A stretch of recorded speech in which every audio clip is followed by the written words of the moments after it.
Chief Krumnow, it is a joy to get to speak with you today. We are counting our blessings, and you are one of the biggest ones we know of in Central Texas. Yeah, I know. Ricky Skaman told me, he said I was a tough old buzzard. Well, I tell you what, it was a scary day though, and we are so grateful to see how well you're doing. But let's talk about your recovery at this point. How are you feeling? Well, I'm feeling pretty good, but this leg is really a problem. I may have to have a knee replacement. Dr. Ferguson hadn't actually said yet. Until then, it's locked straight out, which means it's hard to sleep, hard to get around. So that's my main problem. Of course, I have the broke ribs, had 8 broke ribs, cracked sternum, and 3 broke vertebrae. The extent of your injuries really, really frightening when we first heard about it. But each day we were hearing, well, there's going to be surgery, and then they didn't have the need for surgery. I know there were a lot of people praying for you. Yeah, it's kind of miraculous. Yeah. I've had a lot of support. Yes, as they were looking to it, those ribs just started going right back into place like they were supposed to. That's what I'm told. I don't remember the first 2 weeks. I'm sure that's right. I'm sure that's right. This kind of incident, though, kind of gives us an opportunity to remind people if they see any kind of emergency vehicle on the side of the road, they've got to move over into the other lane or slow down. Yes, that's true. Technically, if we go back and look at the video, this incident couldn't have happened.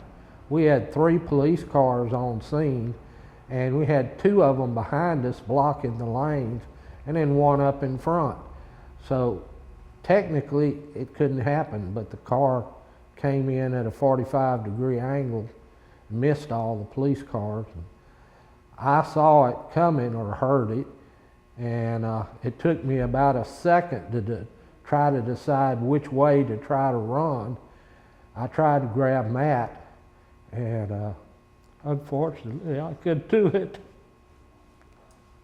Well, our hearts are broken for Matt's family, and I know the community has certainly reached out with their thoughts and their concern about that. But again, it just speaks to the bravery of first responders and our law enforcement, who every morning when you leave the house, you don't know if you're coming back.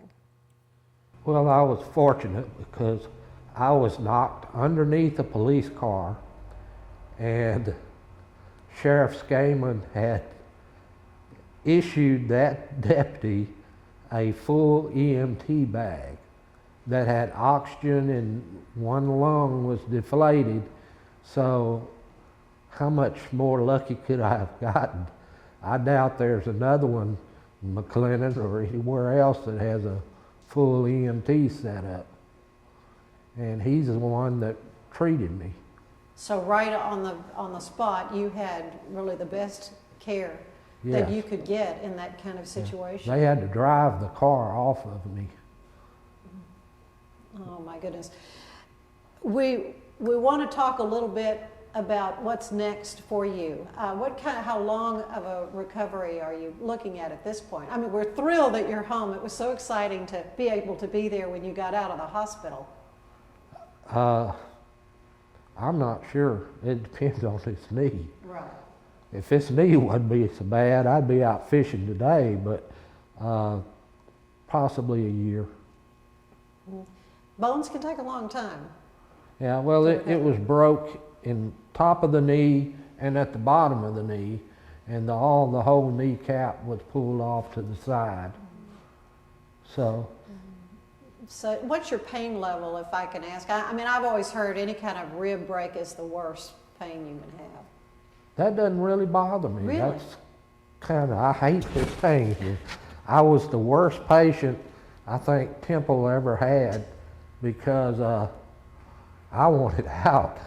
I dialed 911 and they said they was going to have me arrested. And 2 of the officers that responded, the ones that I knew personally, and I wanted them to throw me in jail so I could get out of the hospital. At least you'd be out of the hospital. Yeah. In fact, I heard anecdotally, they said you had to hop on one foot, what, 50 times?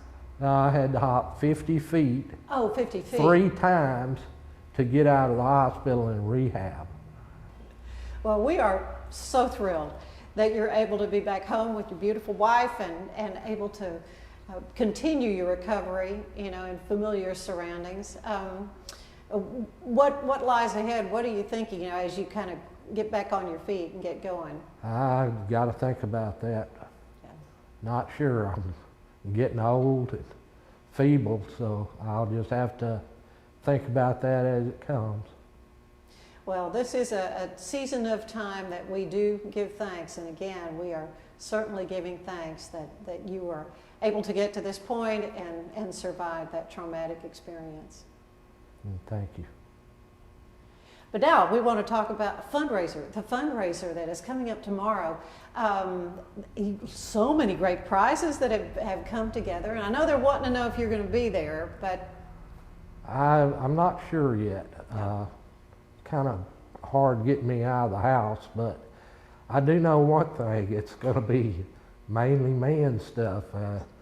One of my hunting buddies sponsored by Fox Pro, so there will be Fox Pros. Some of the guys around here have bought guns. They're going to be, I don't know if they're going to auction them, but they're going to have guns there, and boat builder has sent a bunch of hats, and a lot of things going to be going on. well, you're obviously dressed as a hunter.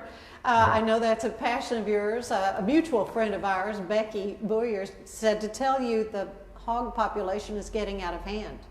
Well, before I come to this interview, another landowner called us and wanted to know how long it's going to be before we get back out and kill the hogs. And I told him, I said, well, we may have to drive up there and shoot them instead of walking. Well, that can be arranged. I don't know, but in between Riesel and Marlin, we killed something like 2,000 year before last. And this year, I don't know exactly what we were at, but it was in the hundreds. So, Well, you know, that's me and all the other guys that hunt that we were sure of. So we made a difference.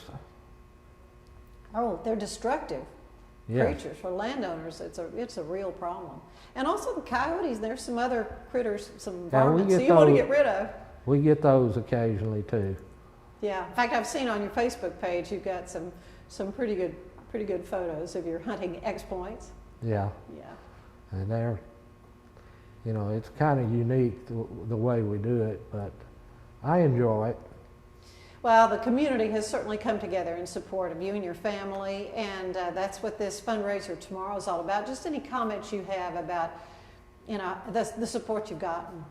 Well, everybody's been fantastic.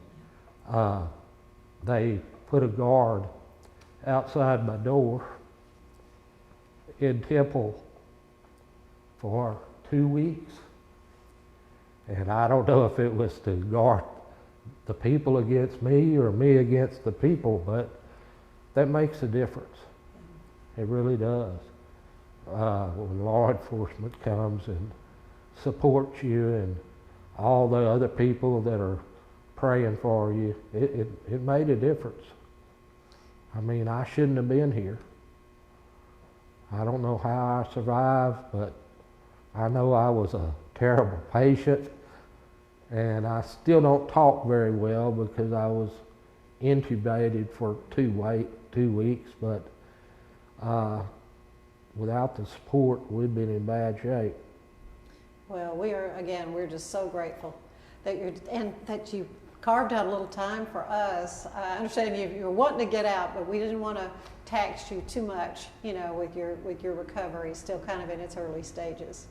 Yeah. But Well, we appreciate you so much. Thank you.